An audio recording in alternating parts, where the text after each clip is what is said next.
Ladies and gentlemen, welcome to the Business and People podcast, where we talk to the people in business and we find out their stories. I'm your host, Walt Bayliss. Today, I am in the presence of greatness. We have with us on the show someone who at 26 years old was appointed as CEO of an international Rockefeller association, overseeing projects across 20 countries.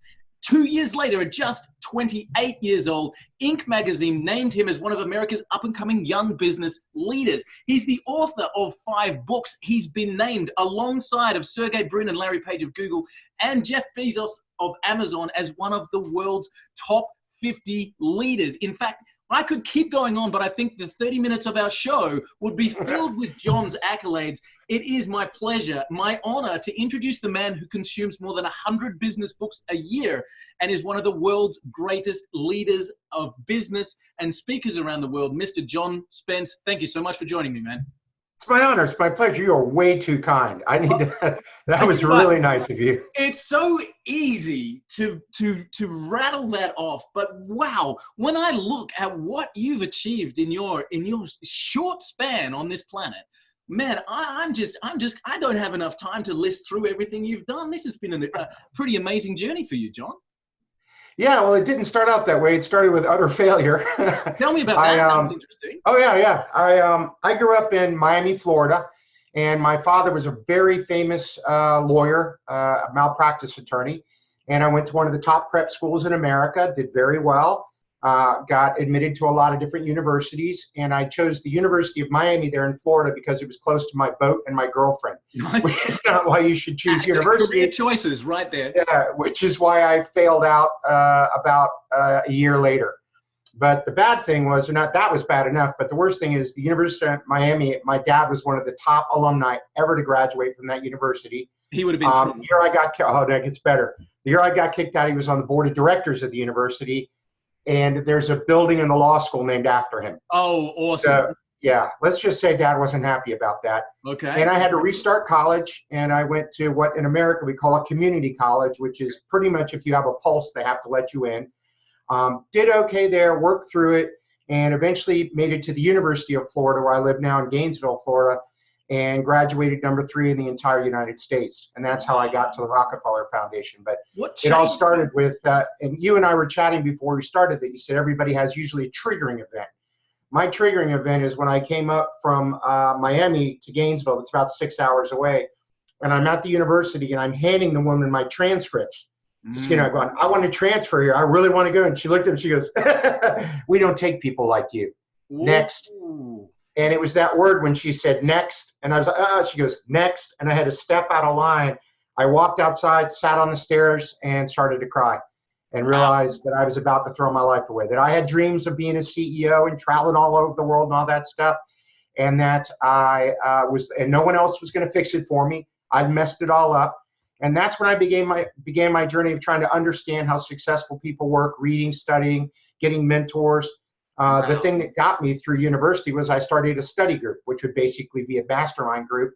And there were 6 of us, and we graduated number 1 through 6 from our college and the university. Wow. So I learned that the most important thing I've ever learned in my life was from that. It is you become what you focus on and like the people you spend time with. Oh my Lord, that's incredible. So that day, take me that day, you're standing there. I really want to transfer here. She laughs. She says, we don't take people like you. Next, you walk outside and cry, and your life changes then because you make that decision. What were your next steps, John? What did you do about that situation? So, great question. As I said, I realized that no one was going to help me. My father basically disowned me, didn't want to see me again. I only had a few friends here where I lived. I actually moved in and lived under one of my friend's bed in his apartment. We put his bed up on blocks so I could sleep underneath it because I really had no money. And what I did is I just decided I would go to school on this stuff. I didn't even know if I'd ever get admitted into college. When I went to the community college, they let me in on probation. And that is really low expectations for a community college. Yeah. But I just decided I'd become a fanatic. I would study everything. That's when I started listening to tapes, reading books, reading, in the old days, Zig Ziglar and Napoleon Hill. And on and on and on. And then I started asking, the second most important thing I've ever learned is I started asking everybody for help. Wow. A lot of people think it's weak to ask for help. I realized that if you surround yourself with smart people and just constantly ask for help, input, feedback, advice, life becomes a lot easier because you have this big team of people you're working with to help all of you be successful. I found in just even in this last 6 or 8 months running this podcast, I found that the people who are able to help are so willing to do so. Absolutely. I find that so incredible. Like, you think about these amazing, successful people and what they've been able to put together in their lives. And there's that moment where you go, oh, look at them. They're so amazing. And you know what? When you have that, I love, there's a quote in a movie that my kids love called We Bought a Zoo. And the quote from Matt Damon where he says, sometimes in life, you just need 20 seconds of pure courage. And if you've got that 20 seconds of pure courage to walk up to someone and say, hey, I love what you've done. I'm in this position. Can I ask for your advice? I am amazed and so enthused by the fact that people in the positions are so giving of their time. No, it's amazing to me. I mean, I've obviously gone fairly well in my career, but early in my career, I'd read a book by somebody and love it. So I would send them an email and say, I read your book, this, that, and the other. Fast forward 15 years, some of them are really close friends. I mean, some of the authors I looked up to when I was early in my career, who I thought were basically just gods, now we're on the phone chatting, helping each other out, doing stuff, writing books together. Wow. And I think to myself, that never would have happened if I hadn't just picked up the phone or sent an email and said, I'm impressed with what you do and I want to get to know you better. Wow. So cool. Yeah. John, can I ask you a really personal question? How's things with your dad now? They never went well. Never went well?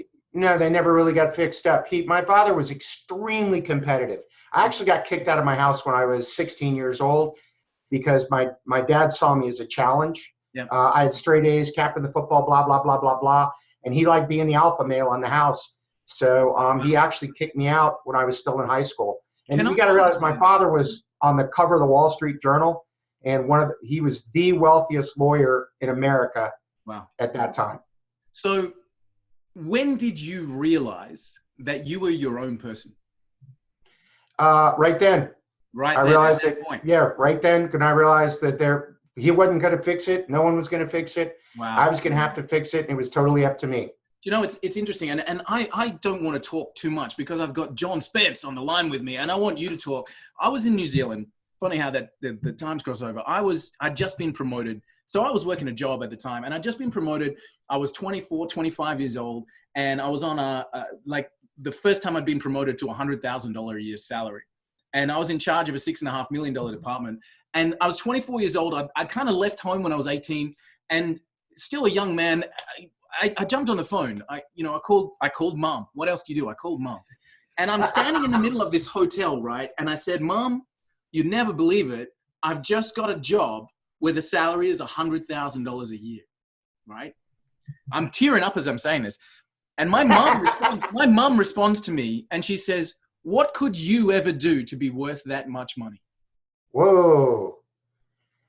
And I've never spoken about money with my parents since that day, but I hung up the phone. And my point here, John, my point and my reason for asking you about your dad, because your career now is incredibly successful, right? And you didn't need it. You didn't need his validation to do what you've done. And I just I meet so many people, John, who are still in the shadows of their parents, desperate for the approval. And I'm not saying that there's no love there between the family or whatever. What I'm saying is you don't need it. You are your own person to achieve your own things in life. Put down the phone and get to work. Like, it just, to me, it's a big thing to make me feel like you were able to massively accelerate everything that you did because you got knocked down and said, you know what, I'm the one that's going to fix it. And you were able to take that from there. Go ahead. No, you were able to take that from there. And there's two things that happen there. One thing is, fast forward to today, I recently took a test on self-competitiveness, and I literally broke the scale. Nice. The woman said, I've been doing this 20 years. I've never seen a score like yours. You're the highest score we've ever seen in self-competitiveness. And I'm like, you come back and say, I'm going to beat it next number time. one. Yeah. And she's like, no, you don't want to be number one on this. I go, I have the highest score ever, right? I am the best at this. And she's like, oh, you're an idiot. Number two, though, is she's like, you don't understand. You just But that lesson, that situation with my father, instead of me competing against other people or him or anyone else, I went inside and said, I'm just going to try to be better than I was yesterday. Wow. And I'm not competitive against other people at all. I wish them success and happiness. And if they crush me, that's great. I don't want to let myself down. Yeah. Now, the other part of that with being your own person, you work with a lot of CEOs and people like that. I also find that a lot of us wake up in the middle of the night and go, when are they going to figure out I have no idea what the hell I'm doing? Yeah, that's it. Absolutely. The imposter syndrome. So true. And you know what? Like, we all battle with that at some point. And it took me a long time. I still battle with that. I'm still like, really? Me too. Me? You know, are you joking me? And we listed some amazing business people. We listed Sergey Brin and Larry Page and Jeff Bezos. And I don't know these gentlemen, but I'm sure that they have the same thing. But when I made the list, I went, somebody obviously didn't know who I was. Did you mean to spell Spence with an E at the end? Like, what are you talking about? There was that guy Spencer. Oh, that's right. Wrong guy. So, hey, John. Yes. Why do you think that amazing success still occurs with people who feel like they perhaps are like, how the hell did I get here? Why do you think they're still successful? I coach a lot of CEOs, a lot. And having been one at a young age, I think all of us are fearful that we're not good enough to do this, that we don't know what we're doing. I don't think a lot of people realize that you don't know what you don't know. And everybody had a first day on the job. Yeah, I mean, Bill Gates and everybody else and Sergey Brin, there was a day that they woke up one day and then they woke up another day and they had 100 employees. They never had 100. Then they had 1,000 and 10,000. So there's always this thing of, when will they figure out that I'm making this up as I'm going along? And as soon as you figure out that we're all making this up as we go along, then it's okay. Now, I know that you speak a lot on leadership. So let's drill into that for a second, because sure. CEO, like let's take the scenario, you're a CEO, you've got that, hey, really am I the CEO? I've got 30 employees. How did that happen? So you've got that kind of imposter syndrome. And the feeling is, well, do you know what? I've still got to go to work tomorrow and we're still going to do what we need to do. And I'm going to work it out on the way. I'm going to learn as I go.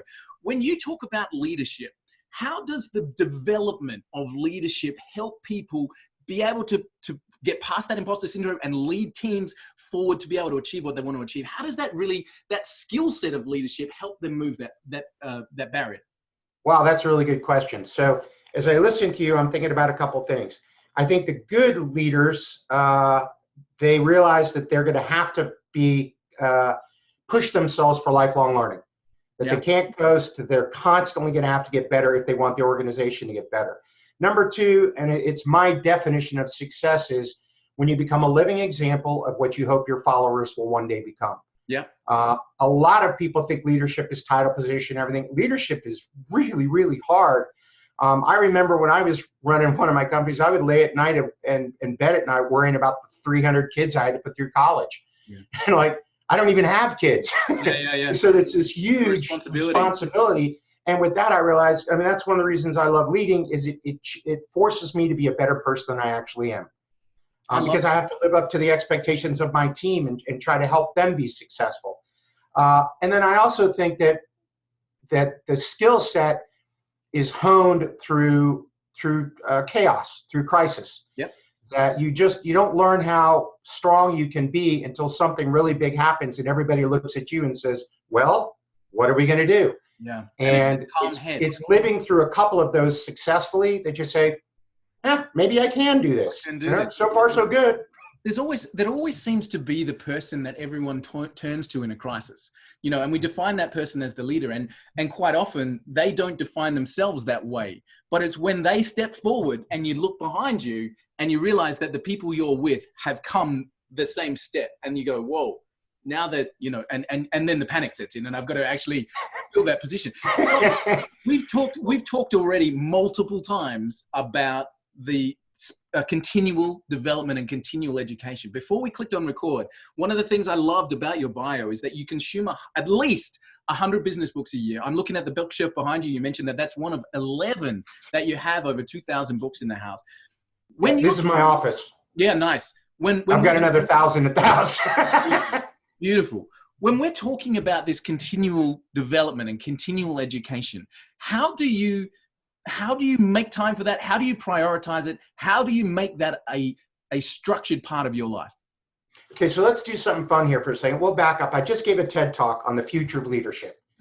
And I looked at it, and when my wife and I, my wife helped me a great deal with this. She's very brilliant. We identified 3 quotients that you're going to need to be successful as a leader in the future: IQ, EQ, and AQ. IQ, basically competence. This doesn't make my IQ any better, but what it does is it gives me access to information. One of the ways I became CEO of the Rockefeller Foundation when I was so young is I would sit in meetings and I had 4 billionaires on my board. Everyone else was worth more than $100 million. And they would say, anybody have an idea? And I go, well, I read a book about this and I listened to a tape and blah, blah, blah. And one of the billionaires go, I love John's ideas. Let's go with it. I'm like, they weren't my ideas. But Wow. So it's active, right? Yeah. Now your IQ can go up a little bit. It can also go down if you spend too much of the time at the bar there. Yeah. But this doesn't make me smart. It gives me access. So competence. And I'll give you a quick statistic on that. How many books do you think the average college or university graduate reads per year for self-improvement or business improvement, to get better at communications or conflict resolution or leadership or sales or whatever it might be per year after they graduate from university? 0. 0.5. Wow. 0.5. If you were to read 6 books a year, you'd be #1 in the country, in the top 1% in the country you live in. Top 1% in Australia, top 1% in the United States. If you read 12 books a year, 1 a month, you're in the top 1% on the face of the earth. And it isn't just books now, it's podcasts. I'm a fanatic for podcasts, YouTube videos, all the different ways. So #1 is IQ, competency. #2 is EQ, your emotional quotient, which we're finding out now is as important or more important than IQ. Yeah. I'm doing a big speech on the future of leadership to 400 CEOs day after tomorrow. And one of the things I'm talking about is soft skills is now the hard stuff, the really difficult, challenging things. And no matter how advanced computers get, they never have empathy. So the ability to make genuine connections with other people, EQ, which by the way, on that same test with self-competitiveness, I also got one of the lowest scores they've ever seen on EQ. Yeah. And then the third one is, she said, your score in EQ is terrible. Who cares? I'm not competitive. Whatever. I got self-competitives, right? I'm #1. That's all I need to know. That's so sweet. Done. The third one, though, is really the cool one, AQ, which stands for your adaptability or agility quotient. Wow. And I believe strongly that this is going to be the most important quotient going forward. That with the speed of technology, the amount of information available, folks who can, pick up new ideas, throw away old ideas that didn't work, change their frame of reference, look at what I call the adjacent new, take an idea real well, put a new idea you never thought of next to it, they hit each other, they like each other, you got a little baby idea.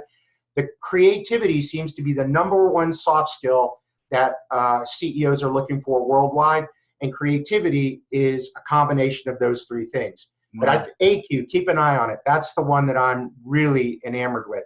So as we go back to the leadership question, I think that's another thing that great leaders do, is they have the ability to be fast, agile, nimble, focused, and move things forward. Do you think it's a learnable skill? I think it's, we used to do this when I went fishing. Is it good luck or skill? I think it's a chain of both. Yep. I think it's some natural ability and learning. I think some people have a natural ability to be comfortable in front of groups. Maybe they're a little bit more charismatic. That helps them out a little bit. There's plenty of very successful leaders who are not charismatic. But so my opinion would be it's probably 80% learnable if you're willing to do the work. That's the big one. Sure. There's a lot of people that want to be leaders, but they're not willing to do the work and spend the time and take the effort and take the, the pressure that leading a bunch of people can cause someone to have. You mentioned before, laying awake at night thinking of the 300 kids you got to put through college, the responsibility. And that's scary for a lot of people. But for anybody that's listening, if you're feeling that, my only thought, and John, I'm keen for your feedback on this. My only thought on that is you will do the best you can for those people. And if you don't make it, or if they are not achieving their goals of putting their kids through college, being on your team, then they will leave. And that's expensive and whatever. And we don't want that to happen. But all I can tell you, if you're listening, is that you've got the ability to take those 300 people and the kids through college. And I know that you will do the best you can. And if you don't make it, they will still be okay. So get on with the job and get it done. Yeah, and well, the other side of that is what a joy, what an What an honor it amazing is to be able privilege. to help people. I mean, to see them buy a new house or buy a car or put their kids through college and say, I was working together, we were able to do that together, and you created a better life because we created this great organization. I mean, at the other side, it's why I do what I do for a living now. Yeah. I've dedicated my life to helping businesses and people be more successful. I see myself as someone who has this giant keychain I've collected over 30 years of doing this all over the world. And I run into people who can't get through a door. Yeah, right. And I'm like, whoa, hang on. Here, there you go. What an amazing opportunity. What a joy, what an honor it is to be able to help people move to a new stage in their lives. And that's what leaders get to do every day. Which is absolutely fascinating. And I love the fact that entrepreneurs really are the drivers from an economy point of view, from, you know, being able to create that life change. I've talked to many guests about that ripple in the pond effect. When your idea, when you're sitting there and the courage to take it forward has so many ripples. You know, we're talking about the families that you're impacting and the customers that you're working with, you know, and the teams that you're growing. You're putting their kids through college. You ripple through so many things by being an entrepreneur and having that courage to step forward. John, what do you think it takes to succeed as an entrepreneur? Wow, that's a great question. Passion, obviously, tremendous amount of passion. Skills, you got to be competent. We could look at Jim Collins, Good to Great. He had the 3 circles of the hedgehog concept. Got to be deeply passionate about something you're highly skilled at. With that third one, with an entrepreneur, that people are willing to pay for. Yep. I mean, lots of people that are passionate and skilled, but no one will pay for it. That's called a hobby. Yeah. A lot of courage, because you're gonna go to places that no one else has been before. You're gonna make risky bets. And then the other thing I think is important, which most people would think of, is focus. Is being able to pick something and say, I'm going to be the best in the world at that. I'm going to take this and I'm going to grow it. And being able to put on blinders at some level and not do shiny, red ball squirrel thing all the time, but say, I'm going to make this world class, then I'll pick this up and make this world class, then this world class. I think I do a lot of work on strategy. And one of the most important things I've ever learned is one of the greatest things great strategic thinkers do is figure out what to say no to. Wow, interesting. Do you find that that's a trap for business owners and entrepreneurs, that they are filling their calendar with fluff? I don't mean that to be in a bad way, but are they saying yes to too many things? Are they distracted in the experience that you've had? Yeah, absolutely. Most of them are. Well, here's the work I do when I do a lot of training and coaching and speech stuff. But when I get to work with CEOs, one of the first things I'll do is say, let's sit down and write out an ideal proportionate of your time. What is the stuff that only you can do? Only the places you add value. Where's the stuff where you're going to have the biggest impact, where you're going to change the company, or it's going to be great, it aligns with your values, your life, whatever. And let's write out how that time would look. And then I ask them to track their time for 2 weeks, and they start to cry. Yeah. Because they come back and realize how I spend my time isn't anywhere close how I should be spending my time.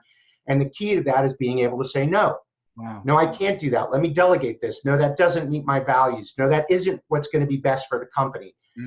Really, really hard. And I think a lot of people have a big challenge doing that, because they don't achieve the level of success, which, by the way, I want to define terms there.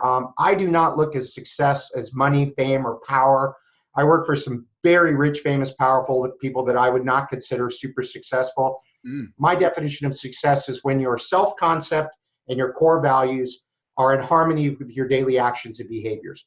In other words, when you thought deeply about the kind of person you want to be, the values you have, and you got a clear picture in your mind of the kind of life you'd like to live, and you actually do that. Now, whether you become rich, famous, and powerful and have a private island in the Bahamas, that's great. If you have none of that, but you get up every day and you're living your values and you're having fun, and that to me is highly successful. Isn't that interesting? So a lot of people are unwilling to pay the price if they want to achieve at a very high level from a financial or a business standpoint. That is not easy. Yeah. It takes a lot of work. There's a lot of people that are that have that idea. They have a spark. They have something, inside them, and yet tomorrow morning they're on the motorway heading to work, and they've got an hour commute before they get to a job that they hate. What do you find is the best way that somebody in that position can knuckle up and make something move forward? Like, we're talking to the next entrepreneur, the person who really thinks that they have something super special, but but they have commitments and they have all of this stuff to get past before they can make that impact in the world. What would you do with that person and take them and say, step 1, step 2, step 3? I don't know if I'm going to approach it the way other people would. Is I would tell them to go out and figure out, is this something that people will buy? Yep. You approach it exactly the way that we've heard before. Yeah, is test the market. First of all, do a ton of research. I do a lot of work with startup companies in my community. I volunteer and stuff. And I can't tell you how many times I'll come up and say, I'm the only one in the world that's going to do this. I'm like, Google it, brother. I was going to say, there are 50 other companies that are doing this already. Yeah. Oh, no, there's not. I'm like, you're going to start a company and you didn't take the time to spend 2 weeks. I'm not kidding. 2 weeks researching it, studying it, looking at patents, looking at corresponding industries, who your competition would be, how you differentiate yourself, how you go to market, and then actually go out and theoretically go get someone to write you a check for it or see if they would. I mean, vaporware, that you're in software, that's what you do. You say, hey, I've delivered this great thing, and then somebody buys it, you go, now I need to build it. So is there a real market? I mean, dreams are great. I love ideas. They're fun. But if nobody pays for it, that's a really painful way to live your life. Yeah, definitely. And you would know as many startups that have gone broke chasing that passion that nobody pays for. And I've told the story before. We chased a passion and without the research, we blew $500,000 before we found out that, hey, we could have had this thing open 2 years ago with something that other people actually really wanted. It's a common story, but been there, done that. Got that T-shirt. Yeah, exactly. You were talking before about the 3 circles from an entrepreneur's perspective, and with that third one being having something that people will pay for. And if you don't have that, you've just got a hobby. But one of the things that first circle that you mentioned is passion. So I found this fascinating, and again, I'm keen for your take on this, John.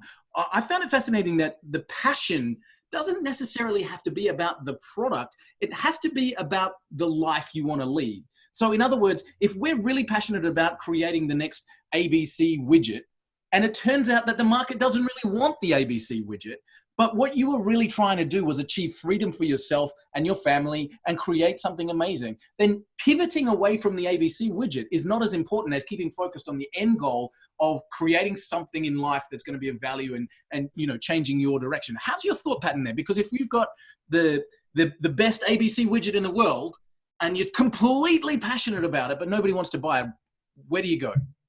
Okay, so I'm not in full agreement with you. Tell me. I think that the passion should be in serving people and helping them. And if you find an area where they need help and you're deeply passionate about helping them, and then one of the ways I like to say it is, the bigger the paycheck, the bigger the problem. Yep. If you're either helping people solve a very big problem and you're adding a lot of value to them, they're willing to write you a big check, or you want to become a billionaire, help 1 billion people accomplish something for $1. But to me, it's all about service and helping people. And if your goal is to change people's lives in a positive way, take away something that's painful to them, allow them to achieve something they want to achieve, but truly through your product or service, their life is better, then if you're passionate about that, you'll figure out how to make the widget do that. I love it. You'll figure out how to get people on your team to help you with that. I can hear Zig Ziglar talking. So when you were sleeping under that bed of your college roommate, you said you tapped into some of the old wisdom out there. You mentioned Zig Ziglar and you mentioned Viktor Frankl and these kind of guys. Was there a particular media that you just went over and over and over and over and over again that changed your mindset for the future? So 2 things. Before we get off, I do want to share with you what I call my formula for business excellence, because it's 30 years of all of this combined down it. But and I have a really funny story about this. I'll tell it quickly. Please. When I got into the Rockefeller Foundation, I was 24 years old, became CEO at 26. I had no idea what I was doing. And at that particular time, Tom Peters, do you remember who he is? No, I have no idea. See, that's hilarious. He was, at the time, I'm 55. I'm just looking for books. When I went into profession, he was the most famous business consultant in the world. Wow. Wrote a book called In Search of Excellence. Okay. And I got that book and I read it and reread it and reread it. And I started to go apply it in my job, and it worked. I was too naive not to know it. And I became a huge fan of his stuff. And I actually ended up on a flight with him to, I think it was Singapore, about 10 years ago. And we're chatting. And he said, so what do you want to do? I go, actually, I kind of do what you do. And my job is to be as good as you. And he kind of chuckled, that's nice. 2 years ago, there's a thing called the Thinkers 50, which is the top 50, management experts in the world. I was nominated for the top 8 in I forget what it was, some leadership idea thing. Sitting next to me at the table is who? Tom Peters. Tom Peters getting his Lifetime Achievement Award. And I reminded him of the story, and he looked at me and goes, "You did it." And then he sent me a hand-signed leather-bound edition. So that was fun, but that was the guy that there's a couple like that. And you said, Zig Ziglar and Jim Rohn and things like that, Napoleon Hill. But there's a couple now, too, that I just follow that I'm fanatical about everything they put out. Amazing. Do you know, you used a phrase there, mate, which was, you're too naive to know anything different. And isn't that incredible when you got the wisdom? Like, look, again, looking behind you, if anybody's watching this on the video, looking behind you, the bookshelf is impressive.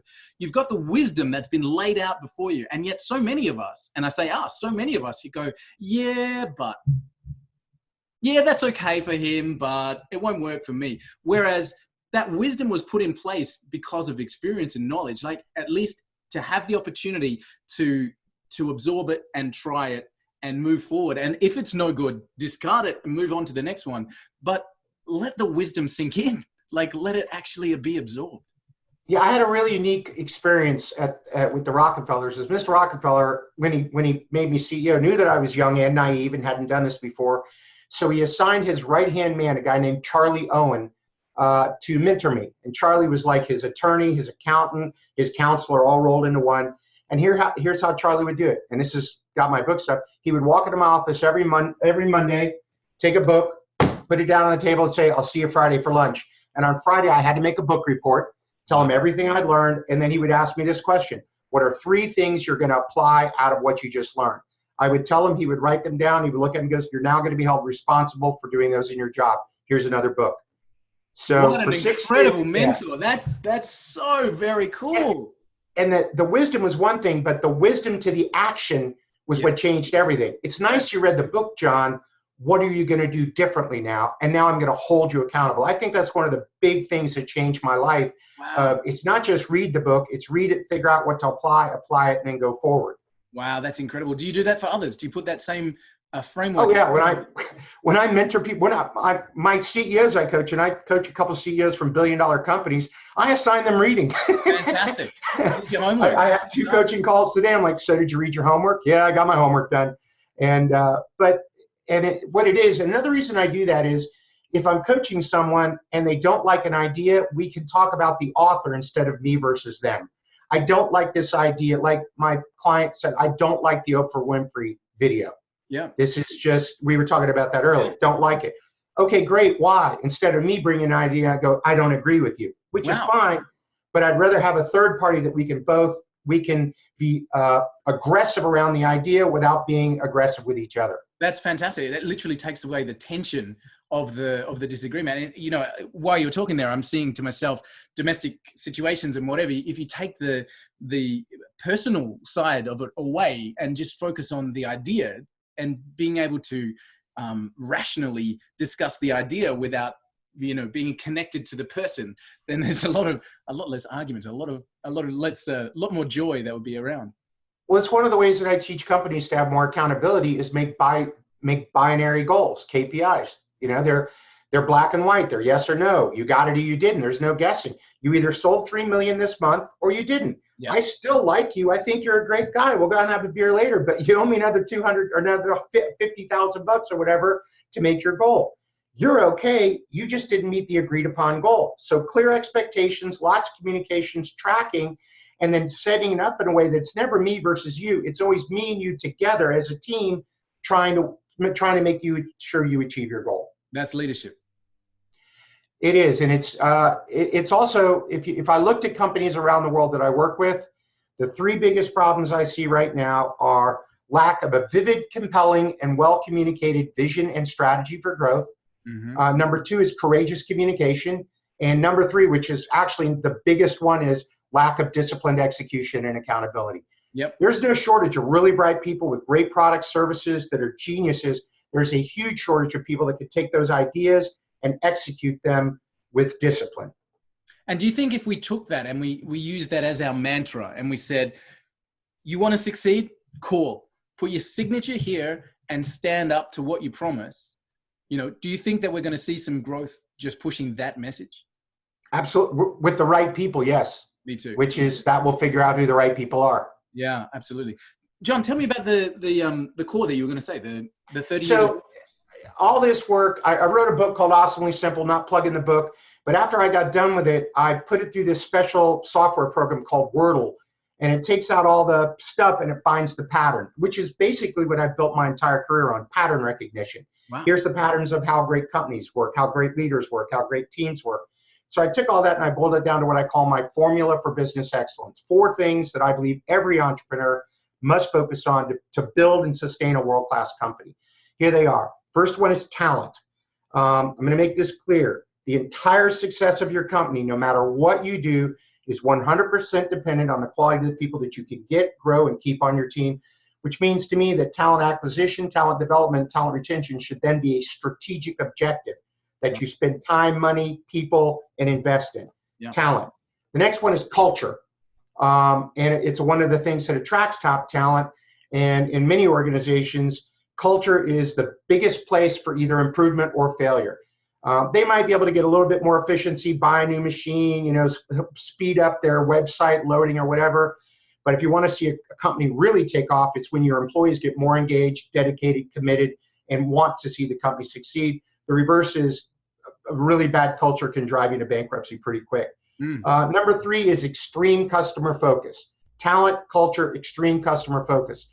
One of my favorite sayings is whoever owns the voice of the customer owns the marketplace. And most organizations I work with do not do anywhere close to as good a job of truly understanding their customer as well as they could. And they don't realize that's a huge, huge differentiator and a competitive advantage. Then the last thing is you take those 3 and you multiply it by disciplined execution. Because those 3 are nice: talent, culture, customer focus. But if you don't follow through on it with discipline consistently, then there's no way to keep consistent success in your organization. Wow. 30 years of wisdom in 4 bullet points. I can't pick anything wrong with that, mate. That's an impressive list to go through. What's next for you, John? Where are you headed? You mean in my career, or just what's normal travel? Well, I know you travel 200 nights of the year, which is incredible in itself. But no, I mean, in terms of, for you, when you're looking at the horizon, you're looking at yourself and the companies that you work with. What are you heading for? I'm making a bit of a shift. I spent a lot of time at the Fortune 100 level, and that's a lot of fun, but you can't make a huge difference, when there's 310,000 employees.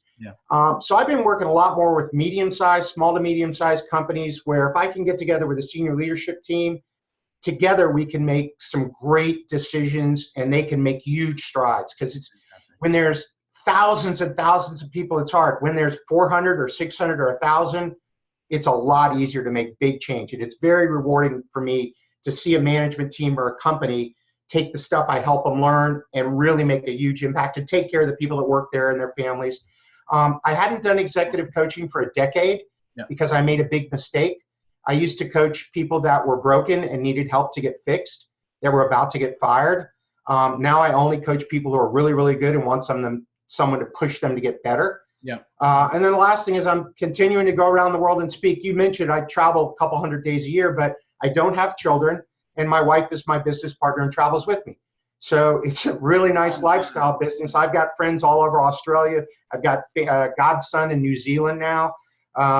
And 2 years ago, we did 2 full trips around the world in 12 countries. That's amazing. But we always make time to have fun when we're there. It's not gig. It's go in, give a speech, do some training for a company, do a little coaching, stay for 10 days and go fly fishing.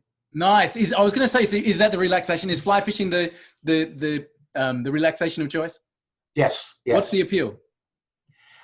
You can't think about anything else. It's kind of like people play golf. If you're standing in a river with water running real fast, slippery rocks, casting, which is hard enough to, a trout that you've got to land it within 3 inches of their face, you can't be worried about anything else. The only thing you're stressed about is falling down.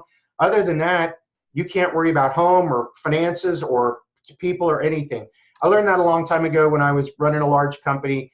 I decided to do a pack trip across the mountains here, and it was through an area you couldn't have any mechanical stuff at all, nothing.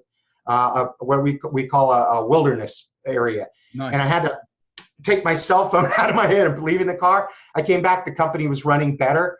And I realized time out there in the woods or time out there fishing actually makes me better at what I'm doing and allows me to help more people because I get de-stressed. So Fantastic. It's a great way. Plus, it's beautiful. Trout usually hang out in very beautiful places. Yeah, it's funny how they do that. Yeah. They've got the choices to do it. I was listening to a podcast, and the name escapes me, which is a shocker, but he was actually talking about that exact same thing, time out. And he referenced it in a way of going to the gym. He was saying, if you go to the gym and you work your muscles really hard, at some point they give out. Yep. At some point you cannot lift that thing anymore. Your muscle is just gone, right? And Yeah. that's the time when the elite athletes, they get to that point of failure and then they stop and they don't do that exercise again until the rest has taken place and the muscle comes back stronger. And this particular person on the podcast was talking about the exact same thing with your ability to think. And your mind as an entrepreneur is working so hard all the time that you are constantly at that point of pressure, of resistance. And if at some point you don't stop and rest, then that will give out.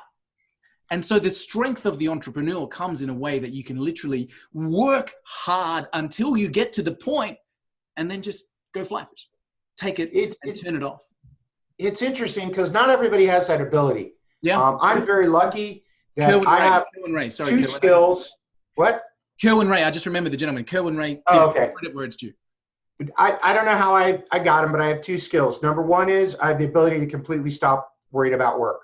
Nice. If I go fly fishing or I go hiking or something like that, it just doesn't exist to me. I put away the computer. I don't read business books. I just walk away from it.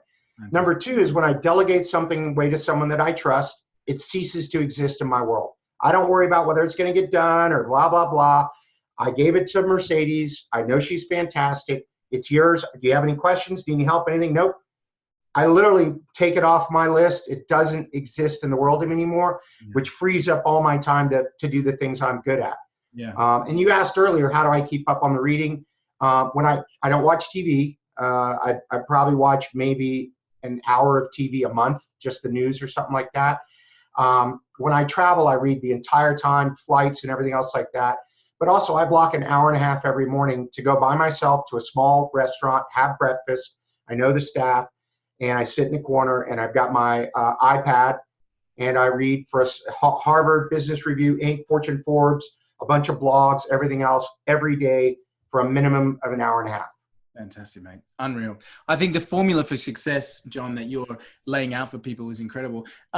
Ladies and gentlemen, as you're listening, you can head to johnspence.com. I know that, John, if you click on the link that says books, there's a free ebook that people can download there. They can get in touch with you. Actually, it's not a free one, but that's the Strategies for Success ebook that they can download straight up. And they can also get in touch with some of your other books there, which is Awesomely Simple and Letters to a CEO, which I personally think are fascinating. Let me add one quick thing. I have a really cool newsletter now, totally free. That's what I was going to come to. It's run by artificial intelligence. Nice.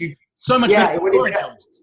When I read an hour and a half every morning, when I find a really cool article, something I love, I post it to my Twitter account. The newsletter pulls down just the articles I personally choose, and then as you read them, it customizes to the stuff that you like best. So let's say you seem to tend to read the leadership stuff more. It'll start taking the stuff about technology out and hone it. It sees when you open it up, how long you read it, how far you got through it, when you click out of it. And the AI is constantly customizing your newsletter to deliver you the most important stuff. It's insanity. I mean, the open rate on it is off the chain. It's a company called fantastic, man. It's called Rasa, RASA.io. That is, and it is people freak out about it because it just keeps getting better and better and better. Because I'll upload maybe 300 articles a month, and it only picks out the top 10 for you. Wow, whatever that's you really impressive, like. man. So if Isn't people that cool? I've got it on my screen right now. So it's johnspence.com. If you scroll all the way down to the bottom, you're going to see that in the bottom right-hand corner. Subscribe to John's newsletter.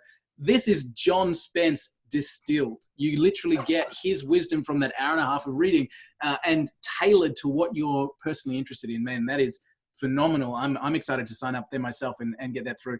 John, thank you so much for the opportunity to speak to you.